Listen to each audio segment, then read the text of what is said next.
Anda, anda, anda, anda, anda. Bom dia. Tava zoando. Então, né, graças, né, vamos falar, não sei, vamos falar sobre as atualidades, né, o que tá acontecendo e tal, e é isso aí, parceiro, né, assim, nós vai seguindo, né, falar um pouco sobre o que aconteceu, o que deixou de acontecer, e quando deixa de acontecer é porque realmente aconteceu, né, então, na verdade, é sobre sempre o que tá acontecendo.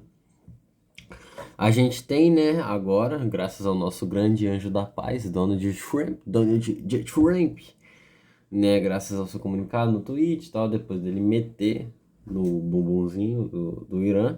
Agora a gente tem a trégua, né, uau, entre Israel e Irã, segura a guerra, né. Ele fez o post ontem e tal, eles não se atacaram nesse cessar-fogo, então é meio que quase uma guerra já oficial, eles não vão mais se atacar, a guerra entre o Irã e Israel diretamente, esse conflito, né, que durou 12 dias e deixou ao menos 610 mortos no Irã e 28 em Israel, né, que envolveu esses ataques diretos, mísseis entre os dois países.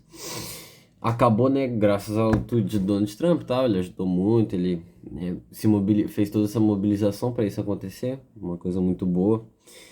E é engraçado, né, que a gente vê os dois lados, eles fizeram seus anúncios, né, que quando eles saíram assim da guerra, Netanyahu, né, o presidente do Israel, falou em vitória histórica do Israel, mas disse que a campanha contra o eixo Irã-Hamas segue em Gaza. Então, não é uma coisa que não... hoje é dia. Hoje o meu dia vai ser só celebração de festa, porque acabou a guerra no mundo, todo mundo vai ser só amor agora e vou sair beijando todo mundo. Não. Cara, realmente foi muito bom essa trégua entre Israel e Irã, né? Mas não é uma coisa pra você se iludir pensando que não vai mais acontecer. Tem, né? Israel disse, né, que a campanha contra o eixo Irã-Hamas segue em Gaza. Então é uma guerra contra o terrorismo, cara, que não vai ter fim, né? É sempre Israel, piquititinha aqui, né? Israel, porra, é armado, né? Os arames circulada ali por esse Irã, né? O Irã que financia grupos terroristas, Hezbollah, Hamas, né? A faixa de Gaza, toda essa treta ainda continua. Então, a Palestina é uma coisa, Iraque é uma coisa assim que a gente vê que pelo menos Irã e Israel a gente tem uma tréguazinha assim para dar uma acalmada nisso tudo que tá acontecendo. Já o presidente iraniano, Massoud Pezeshkian, classificou o desfecho como uma grande vitória para Teherã, afirmando que a guerra foi imposta pelo aventurismo de Israel. Então, Israel saiu falando, não, vitória nossa, vitória histórica. E Irã saiu falando também foi uma vitória deles, né? Então nenhum quer admitir derrota de algum lado, né? Então os dois saíram declarando vitória. E eu acho que a vitória realmente é do mundo, graças a Deus, né? Essa paz, mesmo que talvez temporária, né? Graças a Deus estamos tendo isso. E, né, a gente vê que mesmo com essa paz Irã e Israel ainda tem esse conflito, né? Militar, ideológico ali no Oriente Médio, né? A gente vê que ali é um ponto de conflito muito grande no mundo todo. E a gente vê também que legal, né? A paz já teve impacto no mercado. O que que acontece? Lembra no vídeo anterior que eu falei do Estreito de Hormuz, né? Que 20% de todo o petróleo comercializado no mundo passa naquele estreito. E ali fica o Golfo Pérsico, né? Israel, Kuwait, Iraque, Irã. E Irã tava querendo controlar esse Estreito de Hormuz, né? Tipo, a gente tem uns países aqui ao redor. Aí aqui assim tem um estreitozinho, ó, os países ao redor, petróleo, sai dos navios e passa pelo estreito, né? Irã queria fechar esse estreito, falando, não, mano, essa porra toda aqui vai passar só quem eu quiser, aumentando o preço do petróleo, né? Porque demanda e oferta. Ia ter muita demanda por petróleo e pouca oferta, porque o Irã ia estar controlando aquele estreito e não ia sair petróleo. A gente, né, comprar, ia ser escasso, ia ter pouco, o preço ia subir. Como a guerra, né, acabou, Donald Trump lançou assim sua flecha angelical da paz, certo? Né, a reação já foi imediata no mercado. O petróleo Brent despencou mais de 5% e encerrou o dia abaixo de 67, sendo que quando a gente estava no início da guerra, a commodity chegou a bater 81. Então agora tá abaixo de 67 dólares e no início da guerra tava 81 dólares, né? Então a gente vê, porra, bastante coisa, né? Se a gente for convertendo em reais. Com o temor de que o Irã bloqueasse o Estreito de Hormuz, né? Rota por onde passa quase 20% do petróleo mundial, tava 81 dólares, né? Todo esse medo dele fechar, ter pouco petróleo. E agora a gente percebe, né, que baixou por causa desse cessar-fogo, desse fim da guerra, né? Não sabemos, aí não podemos declarar com total paz e tal, mas, pô, notícias muito boas, não estão mais se atacando, né? E também, outra coisa muito interessante, né, que eu já disse um tempo atrás, né, e agora, demora, né, dessas decisões são assim mesmo, demora. Mas agora eu venho retomar esse assunto, né? E dizer que realmente as previsões que eu fiz estão acontecendo, né? Que é o quê? Quem é o responsável pelo que se posta? O que acontece, né? A gente tem o centro dessa discussão, né? Tá no artigo 19 do Marco Civil da Internet, que é que hoje isenta as plataformas de responsabilização por conteúdos de terceiros. Ou seja, se eu vou lá na plataforma digital, posto uma merda, mesmo se essa merda foi fake news, não for verdadeira e tal, foi uma grande bosta que eu falei. Esse, né, o artigo 19 do Marco Civil da Internet, ele isenta a responsabilidade da plataforma, ou seja, ela não tem que ficar regulando tudo que os usuários postam, certo? Por isso que hoje em dia a gente vê tantas fake news aí por aí também e tal, e nunca acontece quase nada. Ante uma decisão judicial, né, pode acontecer, se eu postar muita merda, muito fake news e tal, demora um pouco, mas a justiça, né, o STF vai analisar esse caso e depois vai buscar me responsabilizar e responsabilizar a plataforma, né? Então a gente tem essa responsabilização, mas não imediata, né? Ela demora. E o que que acontece?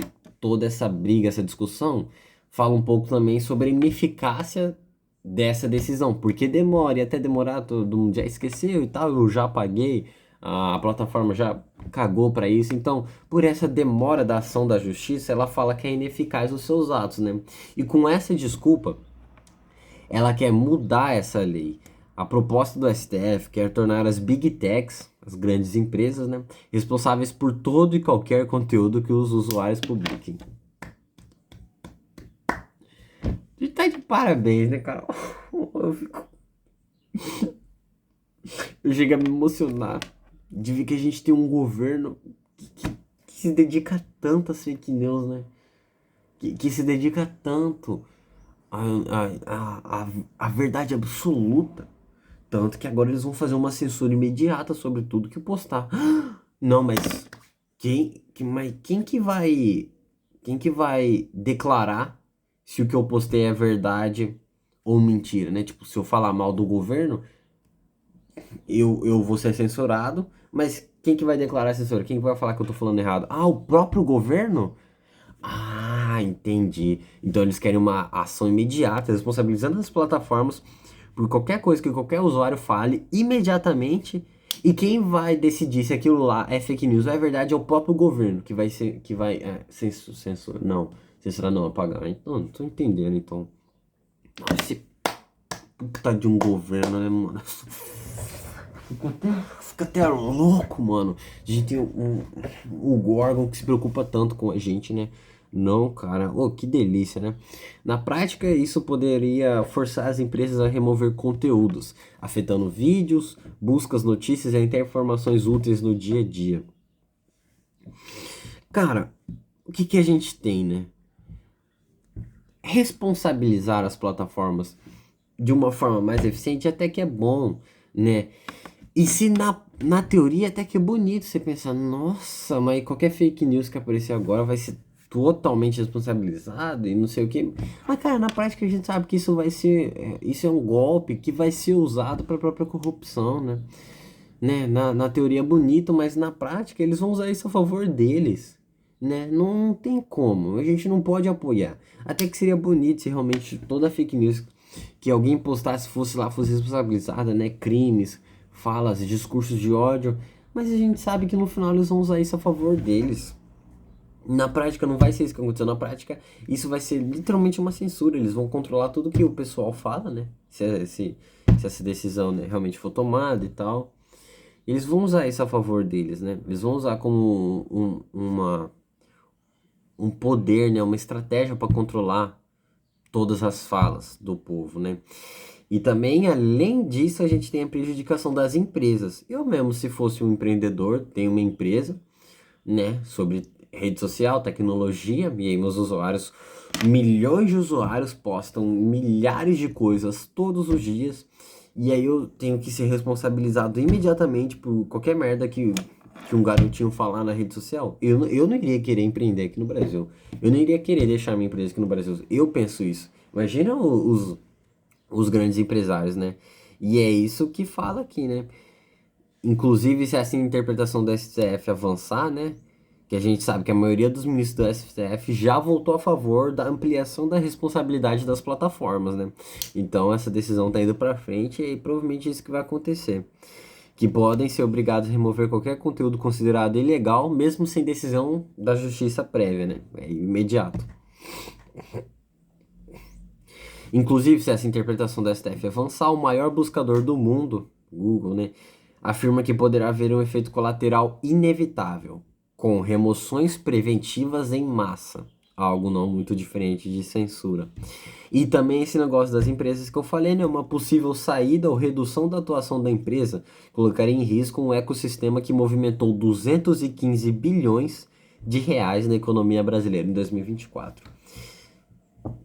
Então a gente tem, né, se essa decisão do STF continuar, a gente vai ter, né, remoções de conteúdos em massa, que quem é que vai decidir o que é verdade ou o que é mentira? O próprio governo, então você jamais vai poder falar mal dele.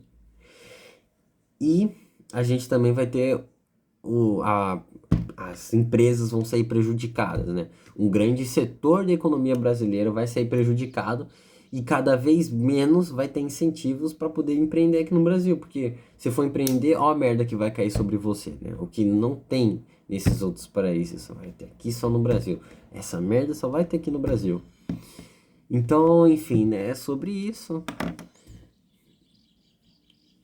E não tem fazer o que sobre, né? Fazer o que sobre o nosso atual sistema de governo no nosso país, né? Deixa o like aí, se inscreve para